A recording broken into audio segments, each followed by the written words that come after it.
ಎಲ್ರಿಗೂ ನಮಸ್ಕಾರ. ನಾನು ಲತಾ ಶೇಖರ್ ಮಾತಾಡ್ತಾ ಇರೋದು.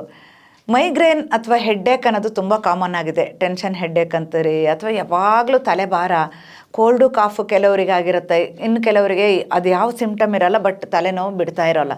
ಇನ್ನು ವಾಮಿಟ್ ಆಗುವಂಥದ್ದು, ಹೊಟ್ಟೆಯಲ್ಲಿ ಸಂಕಟ ಆಗುವಂಥದ್ದು, ವಾರದಲ್ಲಿ ಒಂದಿನ ಸಿವಿಯರ್ ಹೆಡ್ಡೇಕ್ ಬಂದು ಪೇಯ್ನ್ ಕಿಲ್ಲರ್ಸ್ ತಿಂತಾನೇ ಇರ್ತೀರಿ. ಇದು ಸರಿನಾ? ಖಂಡಿತ ಸರಿಯಲ್ಲ. ಯಾಕೆಂದರೆ ನೀವೆಷ್ಟು ಪೇಯ್ನ್ ಕಿಲ್ಲರ್ ತಿಂತೀರಿ ಅಷ್ಟು ನಮ್ಮ ಆರೋಗ್ಯ ಹಾಳಾಗ್ತಾ ಹೋಗುತ್ತೆ, ಕಿಡ್ನಿ ಮೇಲೆ ಬರ್ಡನ್ ಆಗುತ್ತೆ. ಅದನ್ನು ಅರ್ಥ ಮಾಡ್ಕೋಬೇಕು.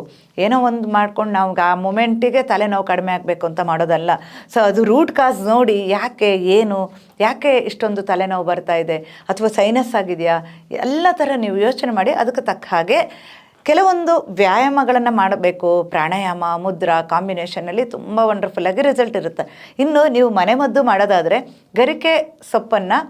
ಗರಿಕೆನ ನೀವು ರುಬ್ಬಿಬಿಟ್ಟು ಅದರ ರಸ ತೆಗೆದು 2 ನಾಸ್ಟ್ರಿಲಿಗೆ ಒಂದೊಂದು ಹನಿ ಹಾಕ್ಕೋಬೇಕು. ಮತ್ತು ಕೆಲವೊಂದು ವೈಟಲೈಸಿಂಗ್ ಪ್ರಾಣಾಯಾಮ ಅದನ್ನು ಮಾಡಬೇಕು. ಉಪ್ಪು ಅರಿಶಿನ ಹಾಕಿ ಸ್ಟೀಮ್ ತೊಗೊಳ್ಳೋದು, ಗಾಳಿಯಲ್ಲಿ ಓಡಾಡೋದು, ಇದೆಲ್ಲ ಮಾಡ್ಕೊಂಡು ಬಂದರೆ ತಲೆನೋವು ಕಡಿಮೆ ಆಗ್ತಾ ಬರುತ್ತೆ.